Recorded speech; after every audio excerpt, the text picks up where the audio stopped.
Welcome to Ciao Bella, hosted by yours truly, Erica Firpo, travel journalist based in Rome. Each week on Ciao Bella, I explore today's Italy, speaking with artisans, designers, hoteliers, architects, artists, Parmesan makers, in other words, the creators who are making the Italy that you love. So sit back and join in. Hi, welcome back. This is Erica, and if you hear some noise around me, get used to it because today I am in the busy Mercato di Testaccio, one of my favorite places in Rome, not just because I love Testaccio, but because I love to eat. And it's getting even better because today I'm sitting with Paola Manco and Andrea Salabè, who have Box 22 Casa Manco, which is a pizza al taglio. I don't want to say stand, we call it in Italian a box. It's just one of these kind of miraculous pizza by the slice and by the weight places that I'm not even going to describe because I'm going to let Paola and Andrea talk a little bit about it. So welcome. Thank you. Welcome. Hello. Thank you very much. Hello. Thank you for inviting me back to Testaccio, but I would have come anyway because I love your pizza. But I wanted to ask you because I know that you guys aren't really by schooling pizzaioli. Yes. We're not. No. I'd love to hear your story. Well, it started many years ago. Andrea is an architect, and he's also specialized in big buildings. So we used to work for public administration in Italy, and we had a really large firm. But we always said that we really wanted to have something small, the two of us, retire in a nice way, in a nice place. And as my American aunt used to say, be careful of what you wish for because it may happen, and it did. So we finally closed the firm and decided to move into pizza making. And because we are, as you say in Italy, due braccia rubate all'agricoltura, people that really like to be with hands into dough, into the soil, everything. We're hard workers. We studied how to make pizza. We went to a very clever pizza chef and we started to learn, and then we decided to transform what we learned into something really personal.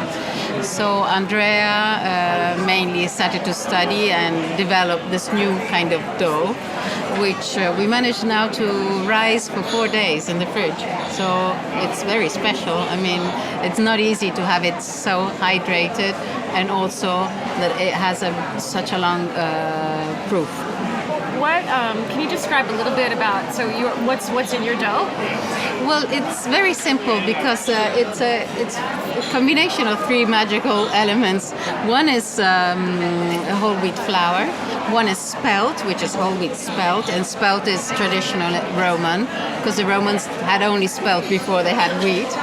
And then olive oil, extra virgin olive oil, salt, and a little bit of yeast, and Roma's water, which is a miracle thing because Rome has a really fantastic water. Tap water is here just fantastic, full of minerals, and that does a lot to our dough. Yeah. So can I ask you, Andrea? So you were making this impasto, this dough. Yeah. And you let it sit for 4 days. How did that? Ma come sei arrivato a questa cosa? So I study a lot of on the computer, and I try every day a different view for the best dough possible. And so me and Paola every time we try to taste the different kind of combinations, and then we decide for the king view. And today we are studying about the best of the king. Really? Yeah. Today? Yeah. Well, no, we try to. I mean, I think it's going to be a bit difficult to improve, but we do try to improve. I mean, we this summer we were in Sicily and we went to this salina where they produce salt. Yeah, and we found this extraordinary salt. It's full of minerals. It's sun dried, and Is it like the fior di sale? well, not really. It just comes like in a little, grains. Okay. But it's really fantastic, and it takes all the acidity from food, from like tomatoes and things. So we decided we change salt. We do these little changes, but I think they're sort of important. Now, can I ask you, because I don't know anything about making pizza, it's just I won't eat it if it's bad. That's all I know. Normally for pizza al taglio, the dough that you make, for most people, how long do they let it sit for? Well, it depends where you're going, but it could be like 4 hours, and it could be for 2 days. Recently, they have started to take it to 72 hours, which would be 3 days. And instead, we worked it that if you put the right amount of water, you can take it for further long. So the more it sits in the fridge, because it's controlled though, the more it gets digested from the actual yeast.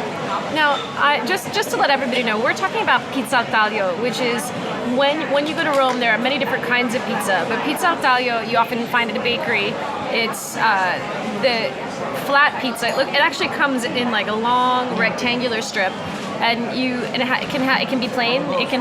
It can be a margherita.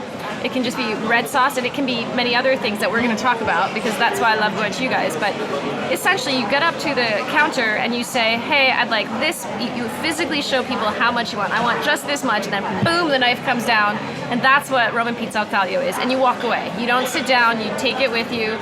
My daughter eats it on the way to school, or I just bring it home for lunch like I'm going to do today. So that's just to give you guys to understand what pizza al taglio is, because it's different than pizza tonda. Yes, it is. And also we have to do another distinction, which should be pizza al taglio alla teglia. So it's baked on a tray. So that's a different recipe. It needs to have more oil. Okay. Instead, our pizza is baked on a stone-based oven, and so it's put directly.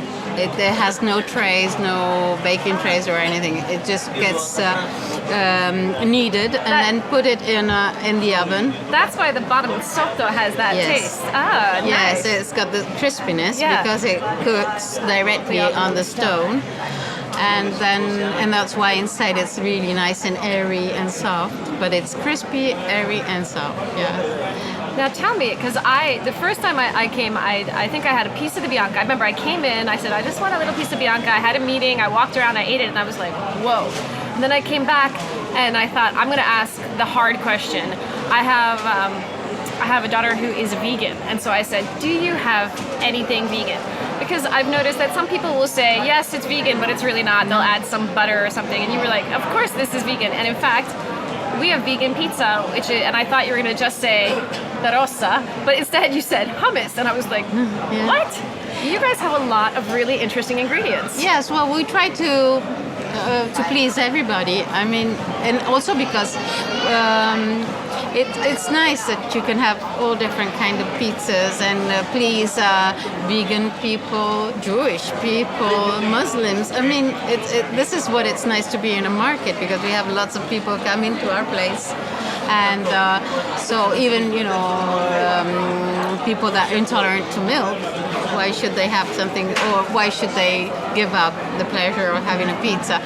And because we have traveled a lot in our life, and we have picked a lot of recipes around the world, and we sort of thought that pizza could be so versatile that you can put whatever you think on. And so vegetable is really nice, and we use a lot of vegetables. Well, we're in a market and it's full of vegetables here, so you have also a very big inspiration. Are you taking your vegetables from the market? Oh yeah, we shop here every great. day. In the morning we shop and we decide what we're gonna do. And then we do, like the bases, tomatoes and chicory and all that sort of thing. We do it in the afternoon, but early in the morning we can choose like beetroots, if they have nice beetroots. Today we're doing a pizza with persimmon and sausage. Persimmon and sausage? Yeah. Oh. And so just, that's really, I have to try that. That's very interesting because I would never have paired those two. And your pizzas, the different pizzas that you have are also going to be seasonal because you guys are shopping at this market. You're getting your things from, and this is a seasonal market, which is one of the beauties of being in Italy. Yes. There was one pizza you mentioned this morning when I think you said scarola, and what else is it? It's scarola is like a lettuce that we cook with garlic, anchovies, and capers, sultanas, and olives. That is so good. I've had it before, and It I is love that. really And so when you nice. mentioned that to me, I was like, That's let's say it's a Neapolitan recipe. They normally put it like a pie inside, a crust, short crust pastry, and so we've transformed this recipe and we put it on top of the pizza because what we actually consider pizza is a base. It's like a dish, and you can put whatever you want on top. It has to have, well, we try to have a crunchiness. We like to have a little bit of acidity, and everything has to be, as Andrea also says, rotondo in your mouth. It has to be round. You have to sense everything. which one of you, or is it both of you, that are coming up with the pizza flavors?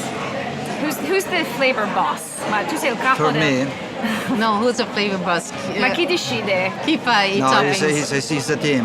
It's a team. It's a team for everything, and I think that is a lot of mind that work about one. We started, the two of us, 3 years ago, and it was really the two of us without ever doing something like that. I mean, I never worked with a till before, and I was like panicking because I didn't know how to give money, and it was really. And on the way home back in the afternoon, we used to think, oh, it would be nice if we put, like onions on the pizza, and we would come up with the ideas. So the following morning, we would try and experiment. And we had all the other kiosk owners here in the market that would be our tasters. Have any of them said, "Oh, ma non si fa, I can't have this"? Yeah, Oh, really? everybody, yeah, Absolutely. especially Testaccio people. Ah. Yeah, and they were very wary with us to begin with because they were thinking, oh, what's an architect and an English-speaking lady doing behind her? So you guys are a team, and you've been a team, I just did the math, 37 years, because you met each other in 82. Yes. And you guys are, from what they told me, they are the only high school sweethearts left together. And they've been together for 37 years. And your team, who works with you at Box 22? Okay, so we started, the two of us, and now we have our daughter Isotta. She joined us. She is actually a professional chef. I mean, she is the only one in the family that has studied, really. Oh, wow. Yeah. She did her classical studies, like most people here in Italy, and then she went on studying at a very good cuisine academy, and then she was working for in a Michelin star restaurant for 3 years. Oh, which one? A glass. She Oh, was okay, in Trastevere, with Christina. Glassosteria with Christina Bauerman, and she had a lovely experience there. Then she went around in Italy, and now she's joined us with her boyfriend Nicola, who is working with us, and he is a sommelier. But he's really talented in the kitchen. I can see. Well, I'm going to guess because it's sommelier, you have to be really perceptive with the he taste. is. So. Yes, but he's been brought up in a real Italian family, so really good food since he was a little boy, and so he's matured a taste for food, and he's. And so it's the four of us. Then occasionally our son Riccardo comes and helps us on Saturdays when we struggle. And now we have two, because we're opening a new shop in Trastevere, we have other two, Flavio and Juan, who are working with us. And all of them have no experience in, never been in a kitchen before. And so it's really nice because you're teaching them how to do things, and they're learning how you want them to do them. Nice. So we're enjoying their company. They're all young people, really very motivated. So that's nice because this was our second chance in life. We would like to offer young people another chance in life. Things haven't been really easy here in Italy, especially work-wise for young people. And the idea that they can start their own business, we would be very happy and willing to help them.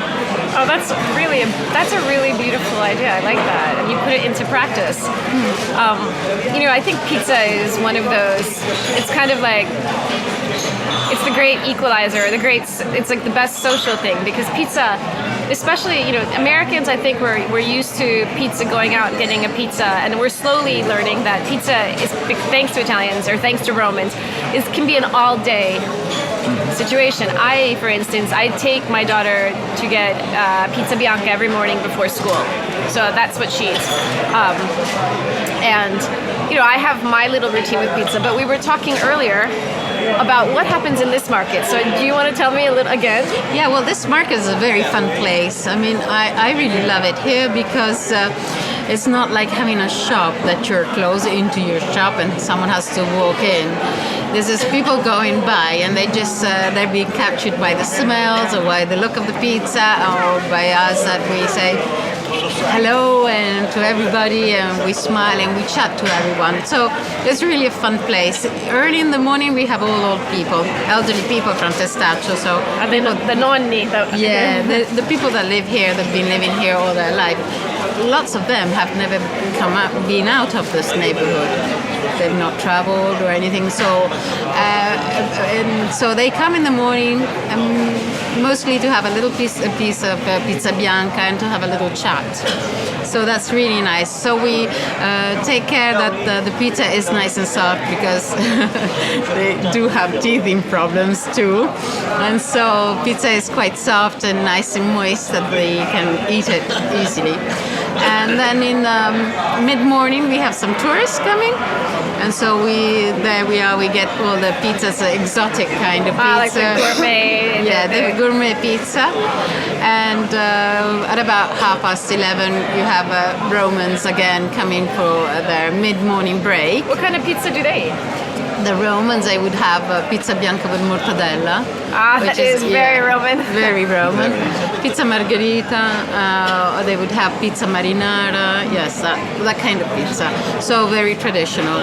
The one which is a real hit for Romans and for for tourists is the one with the zucchini blossoms, stracciatella and anchovies. Ooh. Which is really nice. Stracciatella is a very, very soft cheese. Oh, yeah. That sounds really creamy, nice. Lovely. Yeah.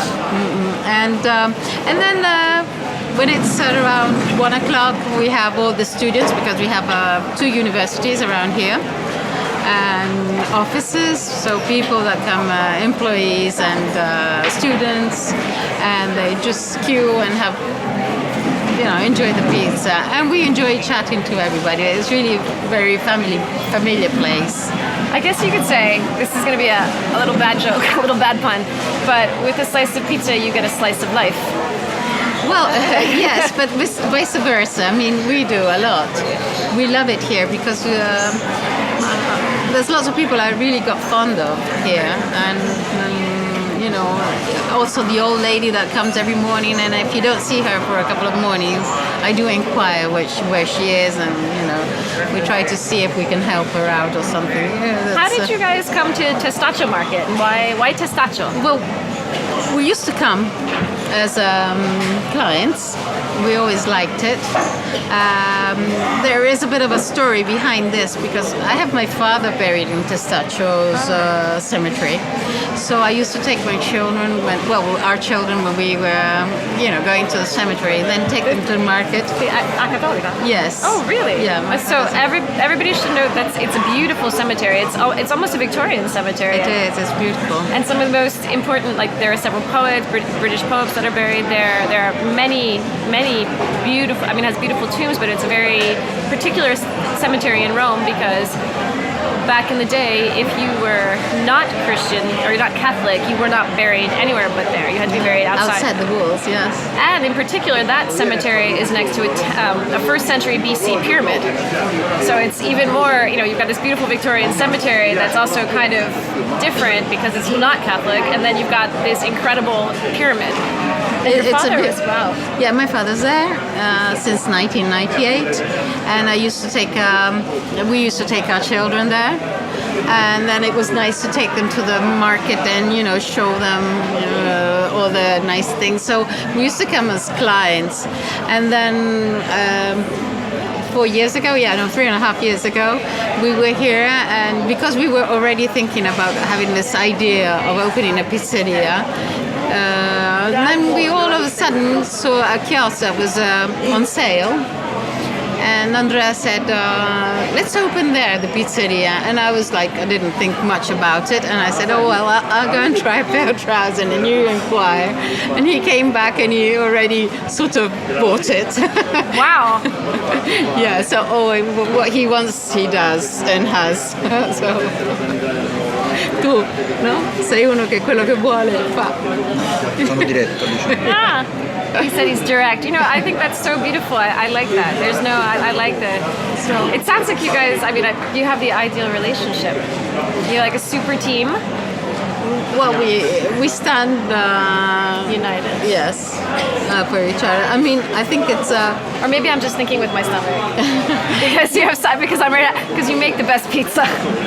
No, I think it's just like you have to be lucky in life, and you're lucky if you find a good partner. But then you have to work hard to keep it. Yeah. Just like you have to work hard to find that pizza impasto. Yeah, but you know what I say to we say to our eldest son, who's 27, and he's a bit struggling with he's finished university, but he's a bit struggling.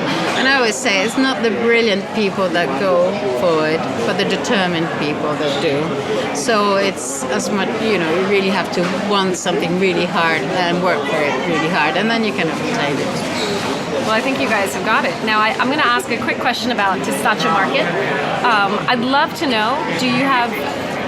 So, when I come here, I tend to meander. I get some pizza from you, and I'll get some fruit, and then I'll start eating other things. Do you have any boxes that you'd like to suggest? It would be really unfair to name one and not the other, but Andrea has a passion for Box 66 supplé. Oh, really? It's called Food Box. Oh, and we should stress, by the way, this is that Box 22 at Casa Manco, they make pizza. There is no supplé, there's no croquette, it is pizza. So Box 66 is where you head for supplé. Yes. Okay. And I have a passion for all the fruit juices and the salads of the Zoe. Okay. Yeah, which there's a young girl, really nice girl, that she serves nicely. They're so friendly to everyone. So my daughter really likes going. I don't know. It's Box 83 because it's the vegan store. Yes, so she's yes. really into She's anything. really nice girl. Yeah. Really... And then I do everything here. I buy my shoes. I buy my clothes here. Box 34 has really nice clothes, and then you can find everything here. Well, like you were saying, there are people that live in Testaccio that never leave, and that's because also the market has everything. Yeah. Well, I had one more question that I wanted to ask you. I know what I wanted to ask you. I wanted to talk about this new venture in Trastevere.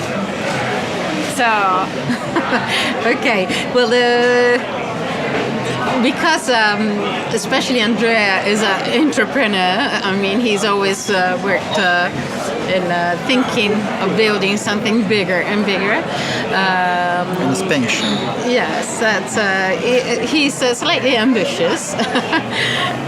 We were thinking that this box here is it's beautiful and it's suitable for the two of us. But because our daughter has come to work with us, it could have been a good idea to expand and open another one, and maybe another one. Who knows? Maybe one day we'll have a Casa Manco in London, New York. We don't know. It would be nice. And so we have found this place in Trastevere, which is really nice. Trastevere is a very quaint neighborhood. We love it. It's right by Piazza San Cosimato, right? Yes, it's closer to Piazza Santa Maria in Trastevere. When you go past, okay. Yeah. So it's really nice. It's near to really nice places too, like Caffè di San Callisto. Yeah.